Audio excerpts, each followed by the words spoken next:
R.S. Maurya. Guys, today I want to launch a new program that is Advanced English. Although I've been going through grammar and then phrases and then vocabulary, but still I think that I should have a separate section of Advanced English, and in this I will just go deeper than what I have time to intend in the other classes. For example ये कैसा करना चाह रहे हैं आप इसी में देख लीजिए। हम कोई एक ऐसा वर्ड लेंगे, शब्द लेंगे और उसी शब्द पर ही हम बहुत सारी चीज़ें करेंगे। उस पर उसके बिहेवियर ऑफ वर्ड्स कैसे हैं, उसके मीनिंग्स कितने निकल सकते हैं और फिर कॉन्टेक्चुअल उसके कैसे मीनिंग आते हैं। फिर इसके बाद जो है उसमें उसके फ्रेजेस, उसमें बहुत सारी चीज़ें उसको हम देखेंगे। Let us start if you like and if people like it and some advance learners are there, so I will think it plenty of profit and delight in teaching this thing. So guys, अभी start करते हैं। आज पहला word लेते हैं read. Read मतलब आप सब लोग जानते हैं, रीड मतलब होता है पढ़ना। और जब हम शुरू करते हैं पढ़ना तभी लोग कहते हैं कि रीडिंग। तो ये रीड, रीडिंग्स, रीड्स, तो ये वर्ब है, ये ग्रामर की बात तो नहीं बताएंगे, लेकिन ये ज़रूर बताएंगे कि बहुत सी चीज़ें हम रीड करते हैं। तो सबसे ज़्यादा जो रीड करने वाली चीज़ है, we read a book. We read a book, हम किताब पढ़ते हैं। अब क्या इस रीड का प्रयोग जो है सिर्फ बुक के साथ ही हो सकता है? और तब हम देखते हैं कि और किसके साथ ही हो सकता है। हम किताब के जगह और क्या कौन चीज़ पढ़ सकते हैं और एक्सप्रेशन में क्या क्या चीज़ ला सकते हैं। तो we can read dreams, dreams of the people. Psychology में dreams of the people are very important. We can also read the dreams of people. लोगों के सपने पढ़ सकते हैं। और क्या पढ़ सकते हैं? लोगों के चेहरे पढ़ सकते हैं। We can read the faces of the people. Faces, face जो है हम पढ़ सकते हैं। रीड द फेस, चेहरा, किसी का चेहरा आप पढ़ सकते हो। Read the face. जैसे लेडी मैकबेथ कहती है कि लेडी मैकबेथ कहती कि I can read your face. Macbeth से, you have a strange face, everybody can read you. तो आप उसका चेहरा पढ़ सकते हो। तो एक तो किताब पढ़ सकते हो, ड्रीम्स पढ़ सकते हो, और you can read the sky. आप जो है आकाश को पढ़ सकते हो। उसमें you can read the stars, position of stars and how this stars behave in a certain way. तो आप इसको भी पढ़ सकते हो, स्काई को भी पढ़ सकते हो। तो इस तरह से हम सिर्फ किताब ही नहीं, we can read the people around you. आप लोगों को भी पढ़ सकते हो। द पीपल अराउंड यू, आप लोगों को भी पढ़ सकते हो।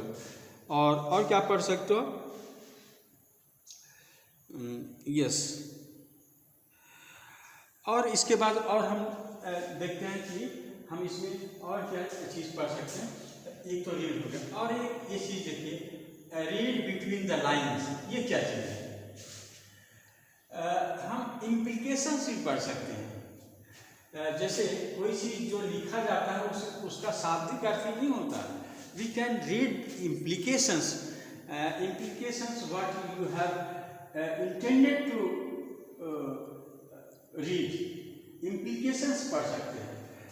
रीड बिटवीन द लाइन्स, छुपा हुआ चीज़ पढ़ सकते हैं।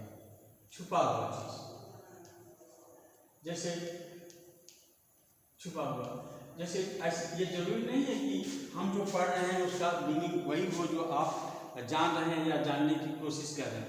इसमें से कुछ ऐसी चीज़ें भी हम जांच सकते हैं। जैसे कोई पोएट है, 2 लाइन लिख दिया कविता का, तो अब हम अपने ढंग से उसको इंटरप्रेट कर सकते हैं, आप अपने ढंग से भी कर सकते हैं, उसमें छिपे हुए मीनिंग को भी ला सकते हैं। Read between the lines is the hidden meanings that are between the lines that can be brought out, उसको लाया जाए, बाहर लाया जाए, तो हम उसको भी कर सकते हैं। रीड बिटवीन द लाइन्स, ये है फ्रेज भी है, read between the lines to know the secrets, some hidden meanings of the lines, ना, some hidden meaning between the lines, ये भी हो सकता है।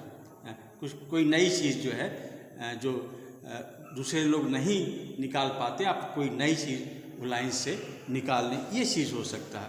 और भी क्या चीज़ हो सकता है?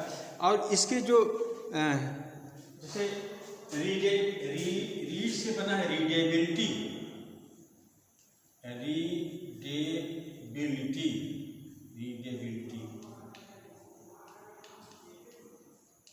आप कहाँ तक जो है रीड कर सकते हैं? तो रीडेबिलिटी डिपेंड्स करता है कि आप कहाँ तक देख सकते हैं। जैसे क्या होता है, स्मोक होने से रीडेबिलिटी देखी जाती है कि कौन कहाँ तक देख सकता है, साइट देखना को रीडेबिलिटी कहते हैं। तो ये चीज़ है रीडेबिलिटी। हाँ, रीडेबिलिटी आप देख सकते हो जब आपको फॉग रहता है तो उस समय ये रीडेबिलिटी देखते हैं कि हम कितनी दूरी तक देख सकते हैं। अगर नहीं देख सकते हैं तो फिर एक्सीडेंट होने का डर रहता है उसमें, तो सब सर्टेन रूल्स आर देयर। इसके अलावा जैसे द मोस्ट रेड बुक्स, जैसे the Bible is the most red book. अभी ये देखिए, सबसे ज़्यादा पढ़ी जाने वाली किताब है Bible. The Bible is the most red book. The Bible is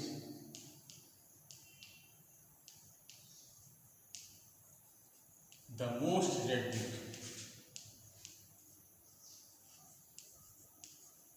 सबसे ज़्यादा, इसका मतलब हुआ द मोस्ट रेड बुक का मतलब हुआ सबसे ज़्यादा पढ़ी जाने वाली किताब।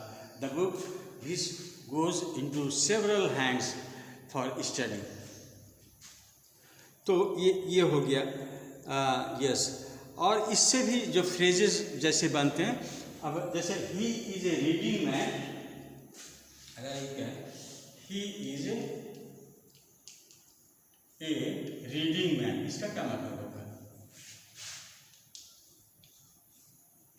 ही is a reading man, he is a reading man. अब he is a reading man का आप इस तरह से इसका मतलब होगा कि mostly devoted to reading. He is a reading man का मतलब कि मैन डिवोटेड टू रीडिंग, ऐसा आदमी जो पढ़ाई के प्रति दृढ़ संकल्प हो, दृढ़ संकल्प, पढ़ाई के प्रति जो दृढ़ संकल्प हो उसको कहते हैं ही is a reading man. He is a reading man मतलब होता है कि वो आदमी हरदम पढ़ते रहता है, पढ़ने की इच्छा रखता है, तो he is a reading man. और इसी से बना हुआ है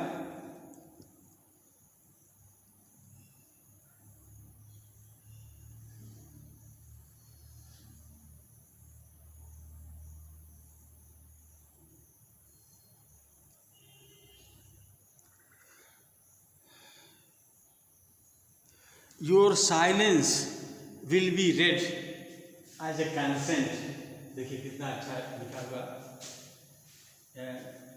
your silence will be read as a consent. Your silence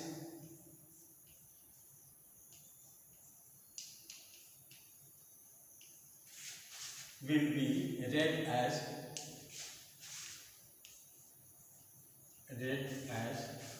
consent। इसका मतलब बताइए, तब आप आपको हम समझें कि आप जो है यहाँ पर रेड का मतलब क्या होता है, इसका क्या मतलब होता है कि आपकी जो चुप्पी है यह समझी जाएगी, उस चुप्पी से यह समझी जाएगी कि आप इस बात से सहमत हैं। कंसेंट मतलब होता है सहमति। आपकी चुप्पी आपकी सहमति बताएगी। Your silence will be read as a consent. आपकी चुप्पी आपकी सहमति बताएगी। Your silence will be read as consent.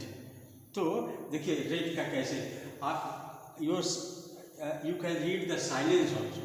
यहाँ पर आप you can read the silence, you can read the silence, you can read the sky, you can read the faces, you can read the dream. तो your silence will be read as a consent. और देखिए expression reads like your arguments,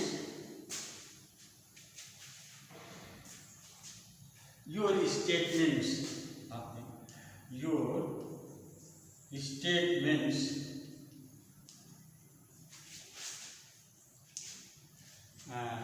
your statements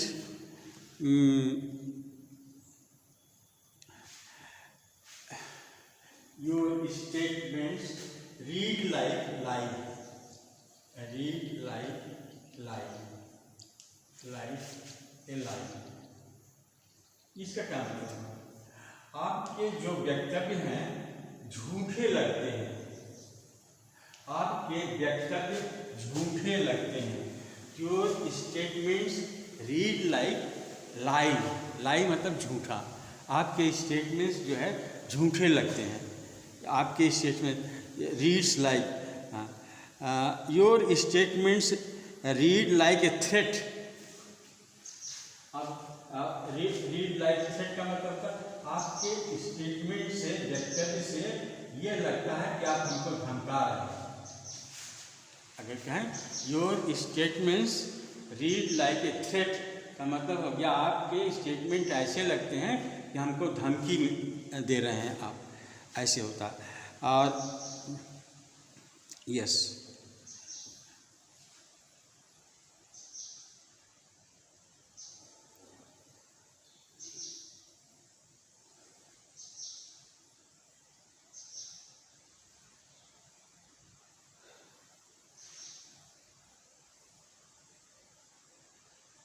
play reads better than it acts. Play reads better than it acts. play मतलब होता है नाटक। play reads better than it acts. इसका नाटक जो है वो पढ़ने से उतना अच्छा नहीं लगता जितना कि उसको एक्ट किया जाए। तो ड्रामा क्या है? ड्रामा इज क्या है drama? Drama is an imitation of action. नहीं, ड्रामा को action it is enacted on the stage, it is not to be spoken या it is not to be read, it is to be stage on the it is stage. तो play reads better than it acts मतलब place जो नाटक हम लोग पढ़ते हैं उसको पढ़ने से अच्छा यह होगा कि आप उसको मंच पर मंचित करें। तो प्ले रीड्स बेटर दैन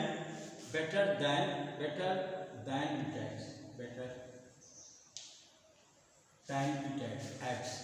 तो इसको ऐसे पढ़ा जाता है। जैसे किसी ने कहा कि ये चीज़ बोला कि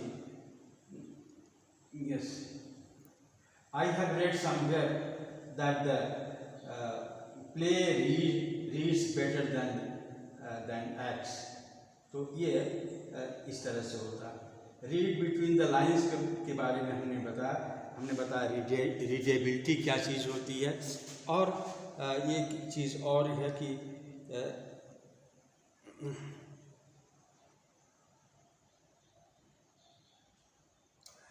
Does he preach extempore or read? अगर ऐसे लिखे डज ही प्रीच क्योंकि प्रीच मतलब क्या होता है, जब हम उपदेश देते हैं और फिर पढ़ते हैं, तो पास्टर लोग क्या करते हैं, डज ही प्रीच और रीड, ऐसे डज ही, कैसे पूछा है, डज ही प्रीच एक्सटेम्पोर और reads, does he preach, does he preach, preach मतलब होता है उपदेश देना, does he preach extempore, extempore का मतलब होता है बिना तैयारी किए हुए, बिना तैयारी किए हुए, are reads, are read,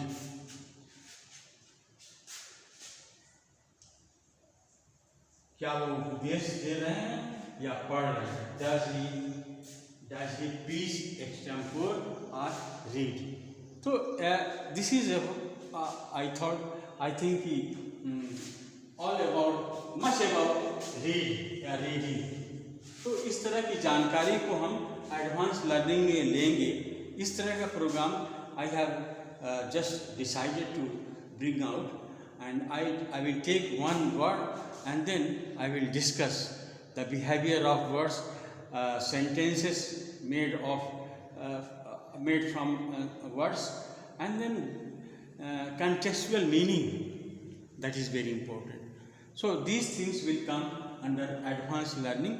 Let us hope that things will go better, because we are trying to give you better and better understanding of English language. Thank you very much.